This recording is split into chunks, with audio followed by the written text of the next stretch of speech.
Study IQ IAS, अब तैयारी हुई अफोर्डेबल। भारत सोने की चिड़िया है। क्या भारत सोने की चिड़िया है? भारत सोने की चिड़िया अगर है तो क्यों है? भारत सोने की चिड़िया था तो इसका मतलब अब नहीं है? इन सवालों का जवाब जानेंगे इस वीडियो में, क्योंकि यह सवाल मेरे जहन में तो बहुत आता है। आप लोगों के जहन में आता है या नहीं आता, यह चीज देखने वाली है। अगर नहीं आता तो आपके मन में जिज्ञासा जगाने के लिए, आपको सोचने पे मजबूर करने के लिए यह वीडियो बनाया जा रहा है कि अगर भारत सोने की चिड़िया है तो क्यों है। जैसा कि आप टाइटल देख पा रहे हैं, this is what we are going to discuss in today's video. So ladies and gentleman, boys and girls, मैं हूं आपका दोस्त, host, educator, mentor Sanghi sir, और मैं आप सभी का स्वागत करता हूं स्टडी IQ IAS पर। स्टडी IQ IAS भारत का सर्वश्रेष्ठ यूट्यूब चैनल है, IAS एग्जामिनेशन का प्लेटफॉर्म है, जिसपे स्टूडेंट्स जो है IAS एग्जाम की तैयारी करते हैं, हम सबसे लाइव पढ़ते हैं। तो आप हमारे कोर्सेज को चेकआउट कर सकते हो स्टडी IQ की वेबसाइट पे और उसकी ऐप पे। तो सवाल उठता है, जैसा आपके सामने दिया हुआ है। इसके पहले मैं सवाल उठाऊं, आप देखें कि आपको ये PDFs जो है मेरे टेलीग्राम हैंडल से मिलेंगी, आयुष सांघीज IAS अकेडमी, और उसी के साथ साथ आपको अलग अलग सोशल मीडिया हैंडल्स पे बहुत वैल्यूएबल इंफॉर्मेशन मिलेगी जो कि एग्जाम ओरिएंटेड होगी। तो आइए जानते हैं कि भारत को सोने की चिड़िया कहा क्यों जाता था। सोने की चिड़िया कहा जाता था ये हम जानते हैं, आपको भी पता है, मुझे भी पता है। All of us know that India was called सोने की चिड़िया, बट व्हाई? सोने की चिड़िया भारत को क्यों कहा जाता था, इस सवाल का जवाब जानेंगे पहले। तो क्या है, क्यों कहा जाता था भारत को सोने की चिड़िया, क्यों कहा जाता था? इसके लिए हम थोड़ा हिस्ट्री में जाएंगे। Will go into the history of how India performed in different terms way back in the old times, in the pre-century। Bharat कैसे परफॉर्म कर रहा था, तो आइए आपको लेकर चलते हैं 3000 BC। 3000 BC से 10th AD तक भारत जो है, इस दौरान भारत को गोल्डन स्पैरो यानी कि सोने की चिड़िया कहा गया था। India was called the golden sparrow. यह चीज इस दौरान बोली गई थी। इस दौरान क्यों बोली गई थी? क्योंकि भारत जो है मेजर ट्रेड कंट्रोल करता था पूरी दुनिया का। ऐसे ही नहीं, उसका रीजन था, India used to control trade and India used to contribute to the global economy to the tune of almost 22%। आप सोच के देखिए, अनुमान लगा के देखिए, पूरी दुनिया की 22% इनकम भारत की थी। मतलब भारत का कंट्रीब्यूशन पूरी दुनिया में तकरीबन 22% GDP का था। It was 22%। And trade was massive. अभी आपको दिखाएंगे कि हम किस किस चीज में ट्रेड करते थे। It was massive, it was unheard of. आज की डेट में इतना ट्रेड हो जाए, भारत के सरप्लस ही सरप्लस में हो, डेफिसिट टर्म ही भूल जाएंगे हम लोग। This was the position of India way back then, and this was the reality. महाजनपद in 600 BC, 600 BC में जो महाजनपद थे, so these people were the first ones to introduce coins, as it is known। पहले लोग जिन्होंने सिक्कों को introduce करा, चांदी के सिक्कों को इंट्रोड्यूस करा, वो चीज महाजनपदों ने करी। और इसी दौरान, मतलब इसी एरा में, हम पहले वो देश थे जिन्होंने मनी ट्रांजैक्शंस को शुरू करा। पहले बार्टर सिस्टम हुआ करता था, then we started with doing money transactions. और उसी के बाद चाणक्य ने चाणक्य नीति लिखी, जो कि राजनीति के साथ साथ अर्थशास्त्र पे फोकस करती थी, इकोनॉमिक्स पे फोकस करती थी। Because politics and economics go hand in hand. बिना इकोनॉमिक्स के पॉलिटिक्स हो ही नहीं सकती, और बिना पॉलिटिक्स के आप इकोनॉमिक्स नहीं कर सकते। दोनों चीजों को जब तक स्टेबल नहीं करोगे, दोनों चीजें आपस में इंटरडिपेंडेंट है। They are mutually dependent, they are not exclusive, they are dependent on each other. So we had all the text, हमारे पास सारे टेक्स्ट, सारे शस्त्र थे, शास्त्र थे, सब कुछ था with respect to everything that was contributing to the economy. ये नंबर्स के टर्म्स में बात हो रही है, ये फिलोसॉफिकल बात नहीं हो रही है, ये नंबर्स के टर्म्स में बात कर रहे हैं कि ये सिचुएशन भारत की सच्चाई थी और इसका एग्जाम्पल पूरी दुनिया ने अलग अलग चीजों में देखा। वो एग्जाम्पल कैसे देखा? How was that example seen? How was that thing observed? वो चीज कैसे देखी गई? वो चीज देखी गई अलग अलग चीजों के थ्रू, अलग अलग बनावटी चीजों के थ्रू, जिसके एग्जाम्पल्स मैं आपको देने वाला हूं। तो आइए देखें कि वो चीजें क्या थी। Ancient India from 3000 BC to 10th century AD, this was the time when India was called the Golden Sparrow. So 1000 years, मतलब इस पूरे दौरान India was the biggest economy and trading country in the world. 600 BC, Mahajanpad were the first ones to introduce the coin system, silver coins, and we were the first country to adopt money trading services or transactions in money along with the Greeks. ये जो पूरा system था ये develop हुआ था उस time पे, Bharat instrumental था डेवलप करने के लिए। और इस चीज का बड़ा कमाल का जो है वो रिफ्लेक्ट करता है किन चीजों में? वो रिफ्लेक्ट करता है कोहिनूर हीरे में, कोहिनूर डायमंड, जो कहां पे है? समझ रहे हो कहां पे है? जानते हैं ना कौन लूट के लेकर गया, चोर कौन है? कोहिनूर डायमंड कैसे बना वो चीज देखो। The most famous diamond now in British crown was found in India, जो चोरी करके ले जाया गया, कोहिनूर डायमंड। और देखेंगे आप कैसे चीजें बनती हैं। पीकॉक थ्रोन देखो, पीकॉक थ्रोन ये कितने तोले सोने से बना है? You will be surprised, it is made out of 1 lakh total तोला गोल्ड, 1 लाख तोला गोल्ड, यानी कि 1000 किलो गोल्ड से एक थ्रोन बन रहा है। और जैसा कि आप जानते हैं बार्बेरियंस, जैसा कि आप जानते हैं जो रूलर्स बाहर से आए थे, जो उल्टे सीधे लोग सिर्फ चोरी करना जानते थे, वो आके चोरी करके ले गए। 1739 Nadir Shah of Persia attacked Delhi and took the thrown away. इस थ्रोन को ले जाने के बाद कहा जाता है कि पर्शिया में 3 साल तक उन्हें टैक्स कलेक्ट करने की जरूरत नहीं पड़ी, क्योंकि यही बेच बेच के खा रहे थे। इतना पैसा था, इतने सोने का एक थ्रोन बना। थ्रोन क्या है? जिन थ्रोन पे शादियों में लोग बैठे होते हैं, husband wife, groom and bride are sitting, वही तो थ्रोन होता है। वैसे ही थ्रोन होगा, उसको लूट के ले गए, खुद बैठने की जगह बेच डाला। बेचा ही होगा तभी अपने बिना टैक्स कलेक्शन के चल रहे थे। तो ये तो थी इतिहास की बात, ये तो थी हिस्टोरिकल बात, कोई डिनाई नहीं कर सकता, इसमें पूरी की पूरी सच्चाई है। अब आते हैं आज की बात पे। अब आप बोलोगे सर ये तो पुरानी बात हो गई, आज का बताओ। आज का भी बता देते हैं। हमें पता ही नहीं कि कितना सोना दबा हुआ है, हमें पता ही नहीं that what is the extent to which gold is there, not in the homes. I am not talking about घरों का सोना, I am talking about the gold. सही समझे? कहां? मंदिरों में। देखिए मैं आपके लिए पद्मनाभा स्वामी टेम्पल घूम कर आया हूं और पता करके आया हूं कि वहां कितना सोना है। तो 2011 में 2011 पद्मनाभा स्वामी टेम्पल, किन भगवान की पूजा करी जाती है, किन भगवान की मूर्ति है, वहां पे कमेंट सेक्शन में लिखकर बताइए। ये चीज पता करी गई कि यहां पर इतना सोना है कि वो पूरे के पूरे केरला के बजट से ज्यादा है, 4 स्टेट्स के बजट से ज्यादा है, 90,000 करोड़ की वैल्यू का सोना है। और हम तिरुपति की बात नहीं कर रहे हैं, क्योंकि एग्जाम्पल सोने के मामले में तिरुपति का लिया जाता है, उनको खुद ही पता नहीं होगा कि उनके पास कितना सोना है, उसका क्या हिसाब लगाया जाता है। पद्मनाभा स्वामी टेम्पल में अनअर्थड, अनअकाउंटेड सोना था, पता ही नहीं था। और कितने मंदिरों में कितना सोना दबा हुआ है नहीं पता। तो बताइए, ये तो आज की बात है, ये तो अभी की बात कर रहे हैं। तो क्या भारत सोने की चिड़िया नहीं हुआ? सवाल पूछो, आस्क योरसेल्फ। ये आपके ऊपर डिपेंड करता है कि आप कैसे उस चीज को लेते हैं। तो हमने कंपेयर करा एक हिस्टोरिकल एस्पेक्ट से प्रेजेंट एस्पेक्ट, और कंपैरिजंस देखेंगे और चीजें समझेंगे।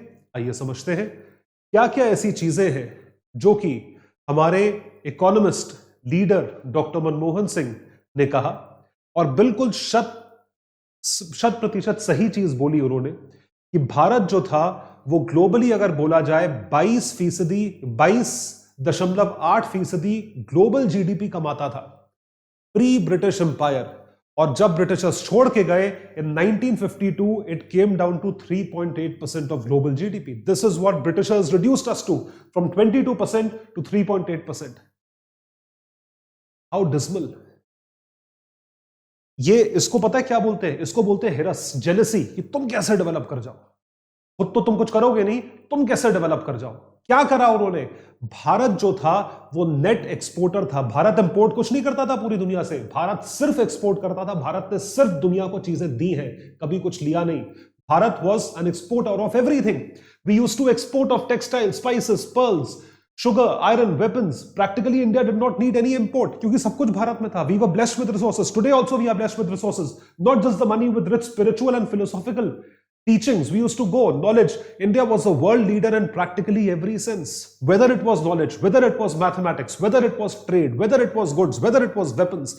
चाहे वो शक्ति में हो, चाहे वो resources में हो, चाहे वो teachings में हो, चाहे वो कल्चर में हो, चाहे वो स्पिरिचुअलिटी में हो, चाहे वो रिलीजन में हो, हर एक स्फेयर ऑफ लाइफ में ऑलराउंडर भारत था. अभी भी है मेरा मानना है. और इसको रिड्यूस कर दिया गया इस चीज पे, अगर नंबर्स की बात करें तो. और ये कहां से आता है आप देख ही रहे हैं. सो आपको दिखाते हैं ग्लोबल जीडीपी, पूरा कंपैरिजन कहां से, 180 से 2003 तक. ये सारे देश हैं, कोई देश कहीं स्टैंड नहीं करता था. भारत की पोजीशन आप देखोगे आप हैरान रह जाओगे. जीडीपी के टर्म्स में भारत कहां था? Where was India? India was here. Have a look at this. तो भारत का जो ग्राफ है वो कहां से डिक्लाइन करा है आप देखिए. ये जो आप लाइन देख रहे हैं, ऑरेंज लाइन, ये इंडिया की लाइन है. सो 180 में India was almost 30% of the global GDP, above that. So as soon as the time started progressing, and you can all, आपने अगर हिस्ट्री पढ़ी हो या सुनी हो तो 1100 AD में मुगल्स आ गए थे, बाबर आ गया था, और उसके आगे वाले लोग आ गए थे जो सिर्फ लूटना जानते थे, लूटपाट मचाना जानते थे. तो उसके बाद से आप देखिए भारत की जीडीपी किस तरीके से गिरती गई. ये ब्रिटिशर्स का टाइम था 1700 1800. तो आप देख सकते हैं कैसे गिरती गई भारत की जीडीपी. 1820 से लेकर 1950 तक गिर के हम कहां आ गए? इंडिपेंडेंस के मामले में यहां छोड़ के गए, विच वॉज क्लोज टू 3%.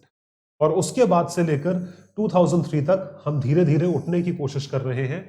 और अब हम भारत के दुनिया की 5वीं सबसे बड़ी अर्थव्यवस्था बन चुके हैं. लेकिन हम कहां थे? और देखो जिस कंट्री के साथ कंपैरिजन है वो कहां था?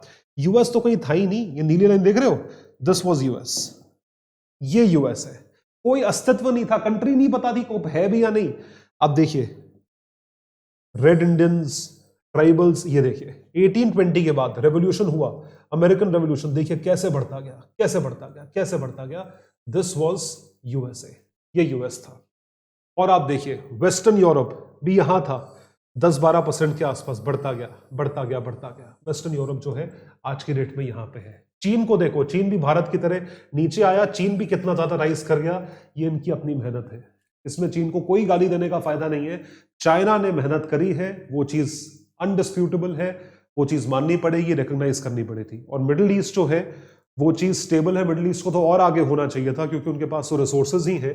This was where India was, and this is how it has declined over the years, over 1000 years. ये ऐसे डिक्लाइन करा है. समझ पा रहे हैं आप? हमने क्या देखा? तो हम जो है हवा में बात नहीं कर रहे हैं, सोने की चिड़िया थे उसका प्रूफ है. और अब आते हैं आज की बात पे. Let's come to the scenario today. You can see in front of yourself. देख पा रहे हैं आप लोग? मीनिंग ऑफ सोने की चिड़िया इन 21st सेंचुरी. क्या 21वीं सदी में भी हम सोने की चिड़िया हैं?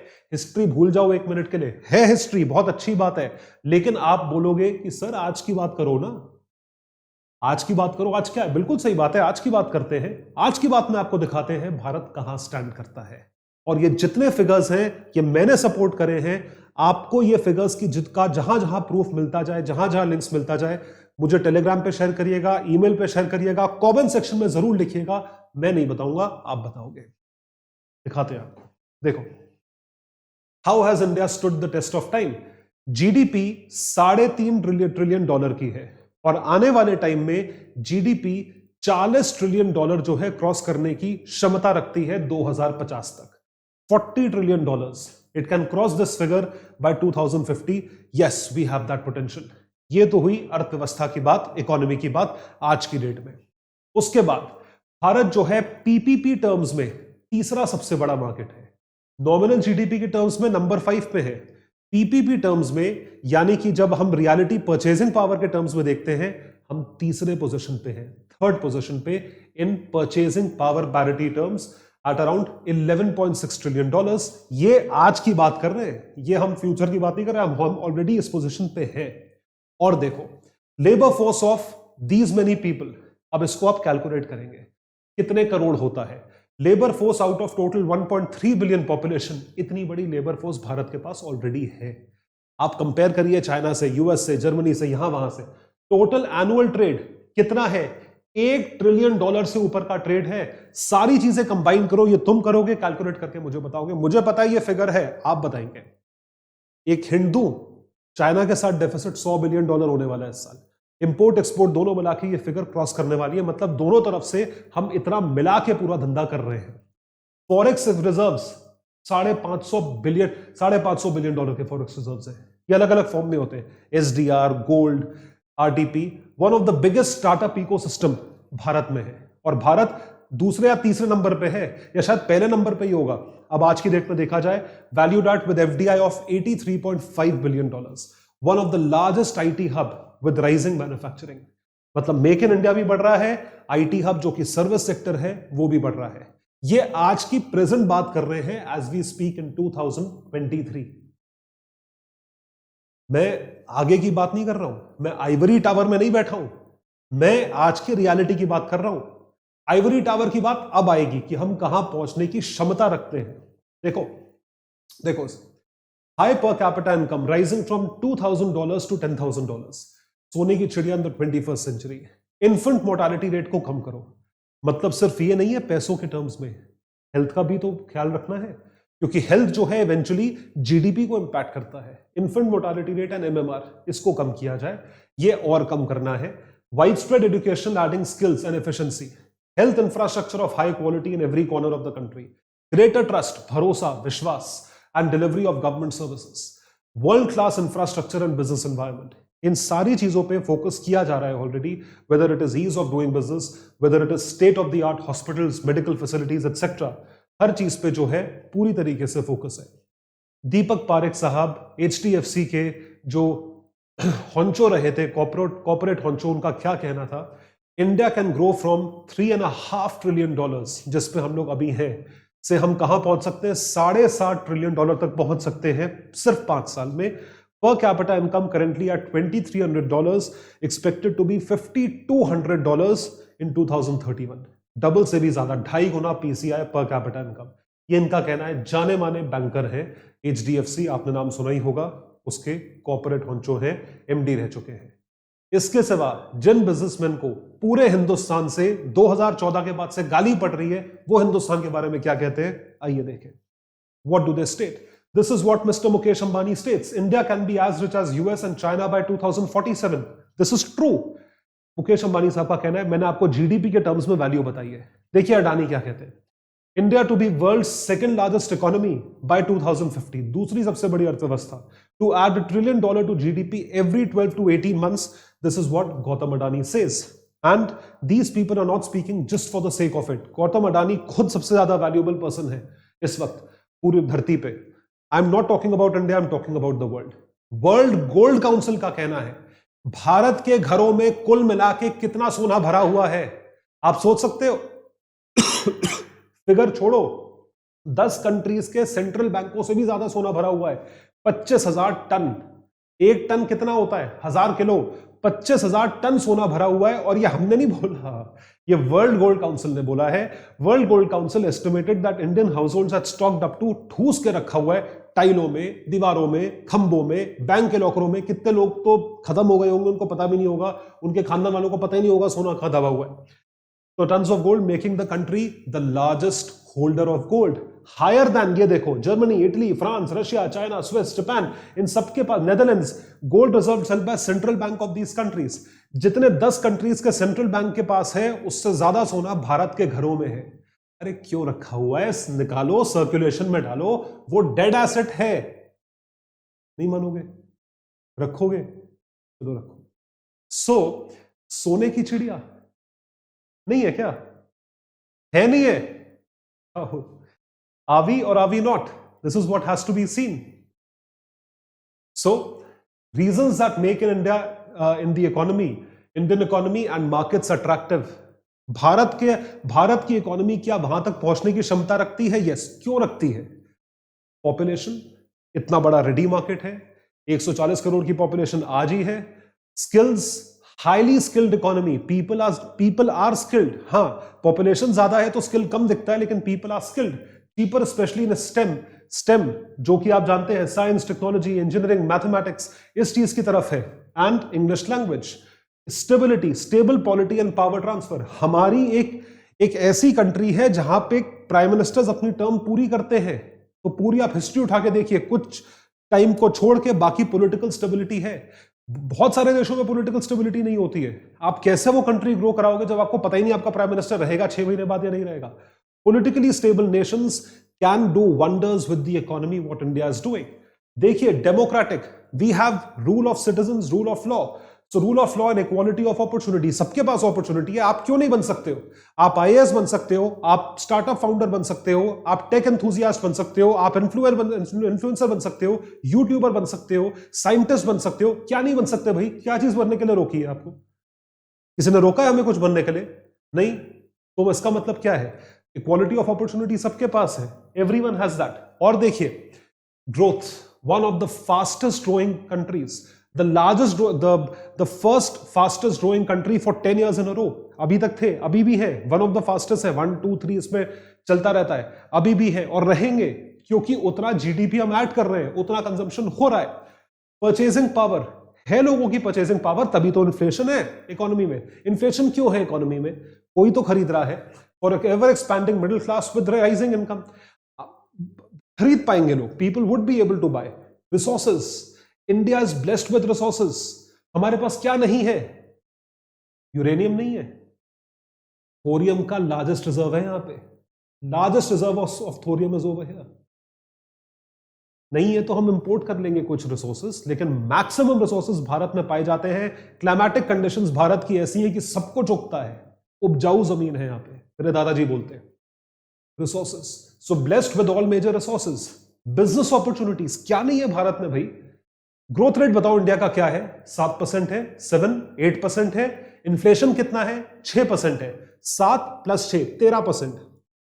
13% मान लेते हैं रियल टर्म्स में।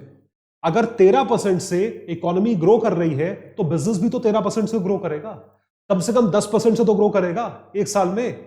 अगर 10% 11% से बिजनेस बढ़ रहा है एक साल में, तो बिजनेस अपॉर्चुनिटी कैसे नहीं हुई? 140 करोड़ का रेडीमेड मार्केट तुम्हारे सामने है, कैसे नहीं हुआ? So open economy with ever is running investment potential, huge, बहुत बड़ा इन्वेस्टमेंट पोटेंशियल है, इट इज देयर। तो ये तो सारी अच्छी बातें हुई, लेकिन अपनी वीकनेसेस समझना एक समझदारी है। तो चैलेंजेस हमारे सामने हैं, वो भी हमें समझ में आने चाहिए, क्योंकि जब तक हम अपनी वीकनेसेस या चैलेंजेस को ओवरकम नहीं करेंगे, हम कामयाब नहीं होंगे। जब तक आप अपना वीक सब्जेक्ट स्ट्रॉन्ग नहीं करोगे, तब तक आईएएस का एग्जाम नहीं निकलेगा। तो चैलेंजेस देखिए, भारत में चैलेंजेस क्या है? रेड टेपिज्म है, बिल्कुल सही बात है। डीलेज है, बिल्कुल सही बात है। गवर्नमेंट अप्रूवल्स लेट होते हैं, बिल्कुल सही बात है। क्राइम रेट है, बिल्कुल सही बात है। सो राइजिंग इनइक्वालिटी, यस। जिनी कोफिशिएंट से इनइक्वालिटी दिखाई जाती है, इनइक्वालिटी बहुत मैसिव है भारत में। लो HDI, ह्यूमन डेवलपमेंट इंडेक्स में हमारी रैंकिंग गिरती चली जा रही है, यहां पे हमें अपने आप को ठीक करना है। पॉलिसी पैरालिसिस, एग्जांपल देके समझाता हूं आपको। बुलेट ट्रेन प्रोजेक्ट 2023 तक कंप्लीट होना था, उसका पहला टेंडर आज तक कंप्लीट नहीं हो पाया है।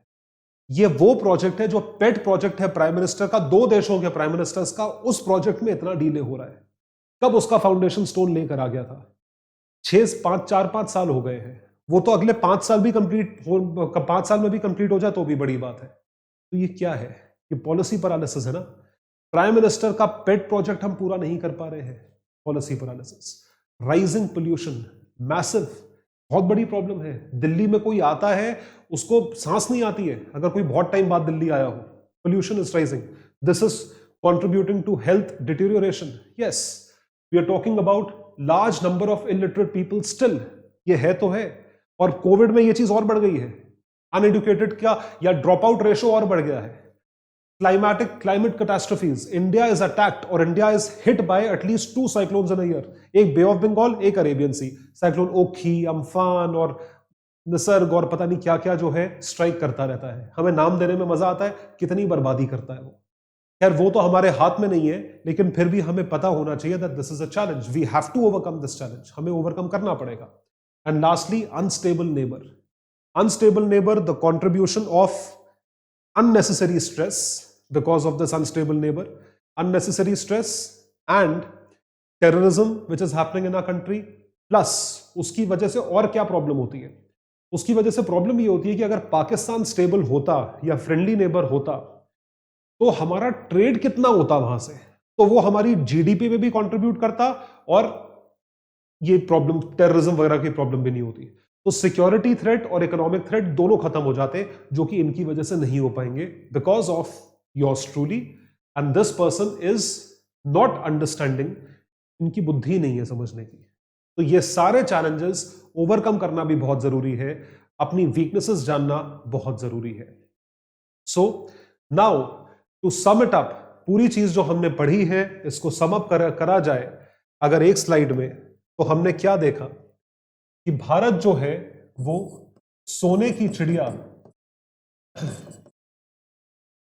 कही जाती थी।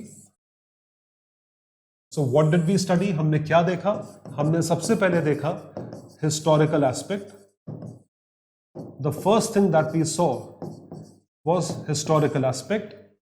हिस्टोरिकल एस्पेक्ट में हमने देखा कि हमें क्यों सोने की चिड़िया कहा जाता था, right from 3000 BC till independence or till 10 AD, and how did we deteriorate over time? उसका deterioration कैसे हुआ? Because of the constant invasions, because of the primarily British rule. Then we saw what do leaders have to say, what do big businesses have to say about India in the 21st century. Before that, what did we did? That what is the reason behind India being called Sone ki Chidiya? Then we saw leader statements.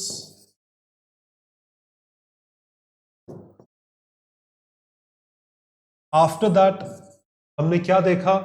हमने देखा कि हमारे अंदर कितना potential है, हम कितना already achieve कर चुके हैं। So what did we see, what have we achieved already existing and what can we achieve in future, ये दोनों चीजें देखी।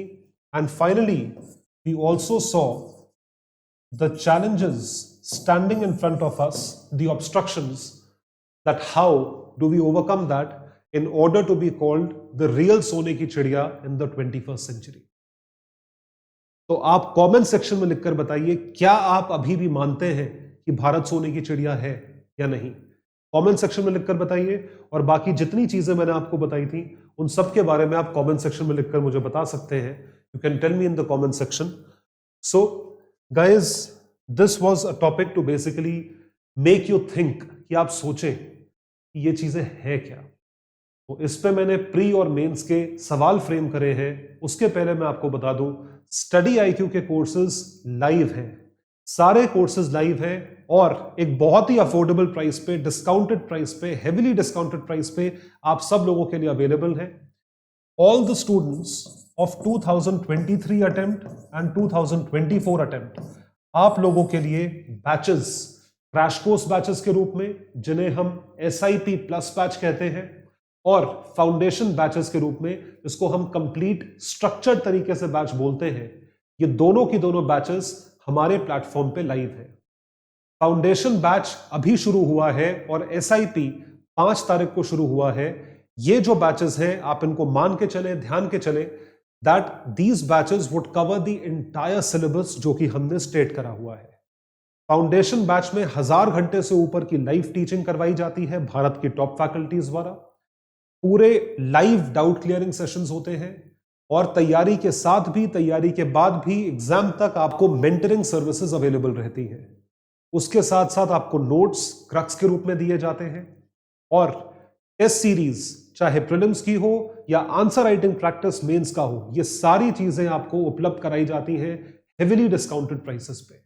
वो डिस्काउंट आपको तब मिलेगा अगर आप मेरा कोड यूज करें। So my code is Sanghi live. Sanghi live is my code. आप ये कोड यूज करेंगे तो आपको मैक्सिमम डिस्काउंट्स जो है वो प्रोवाइड किए जाएंगे स्टडी IQ के कोर्सेस पे।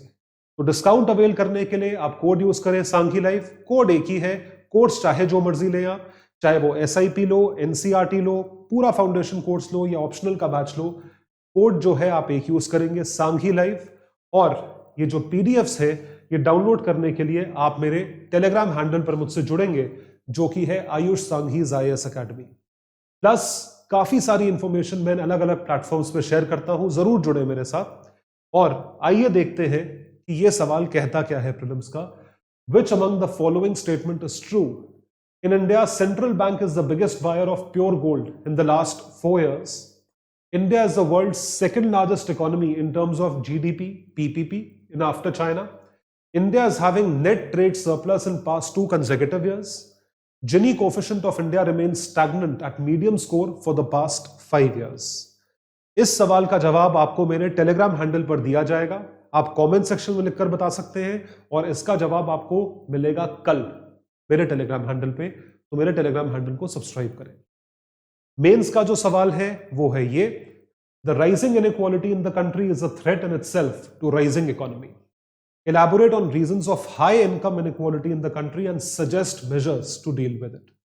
तो इसी टॉपिक से हमने जो है प्री और मेंस के भी क्वेश्चंस निकाले जो कि आप बिल्कुल आंसर कर सकते हैं। इन सवालों का जवाब दें और इसी तरीके से हमारे वीडियोस देखते रहें, शेयर करें, सब्सक्राइब करें, लाइक करें, मेहनत करते रहें। बहुत बहुत शुक्रिया। स्टडी IQ IAS, अब तैयारी हुई अफोर्डेबल।